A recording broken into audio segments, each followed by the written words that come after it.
हुजूर को दफन करके लौटे, तदफीन से फारग हुए, कब्र मुबारक में उतारा, हुक्म पूरा किया। कहते हैं वापस आए तो जनाब अनस से सैयदा फातिमा कहने लगी, अनस तूने भी मेरे रसूल पे मिट्टी डाली है, अनस तेरी जुर्रत हो गई थी। फरमाते उस वक़्त फातिमा का पहला आंसू गिरा और फिर 6 महीने हुजूर के बाद हयात रही, मैंने उसके आंसू गिरते देखे। लोग सो जाते, वो हुजूर के रोज़े पे जाके बैठ जाती। कहते मैं समझाता बहलाता, लेकिन फातिमा कहती अली सब्र अपनी जगह, कर्म अपनी जगह। और मैं तुझे क्या बताऊं, बहन भाई पहले सारे चले गए, वालदा पहले छोड़ गई, अब हुजूर अलैहिस्सलातु सलाम ने भी पर्दा डाल लिया है, मुझे चार और जानिब कुछ दिखाई नहीं देता। कहते 6वां महीना था हुजूर के विसाल को। एक दिन मुस्कुराती हुई फातिमा घर आई रोजे से रात को बच्चों के साथ, तो शेर खुदा कहने लगे, मैंने कहा फातिमा बड़े दिनों के बाद मुस्कुराते देखा, क्या बात है?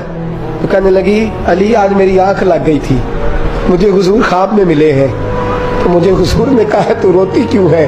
तो मैंने कहा महबूबा मेरा दिल नहीं लगता। तो फरमाया बेटी तैयारी कर, तू मेरे पास आने वाली है।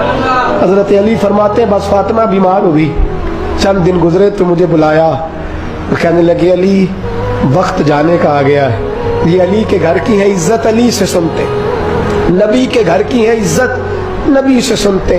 वो जिसने मुअज़्ज़ज़ किया घराने को, हुसैन पाल के जिसने दिया जमाने को, जाने का वक्त आ गया है अली। पहली बात तो यह है कि हुजूर की नवासी जनाब उमामा से शादी कर लेना, वो हुजूर को बड़ी प्यारी है।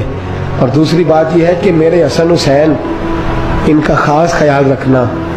और तीसरे लफ्ज कहे तो हजरत अली तड़प के रोए, कहने लगी मैंने वक्त गुजारा है, आपकी हुकूक मेरी जिम्मेदारी थे, मैं इंसान थी भूल जाती थी, अगर मुझसे कहीं कोई कमी रह गई हो तो मुझे रज़ाए इलाही से दरगुजर करना, कहीं मैं हुजूर के सामने जाके शर्मिंदा ना हो जाऊं। शेर खुदा करम अल्लाह ताला वजहुल करीम फरमाते मैंने हाथ थामा और मैंने कहा फातिमा अली का बड़ा मर्तबा था, पर जो तेरी निस्बत से कमाल था वो तेरा ही था।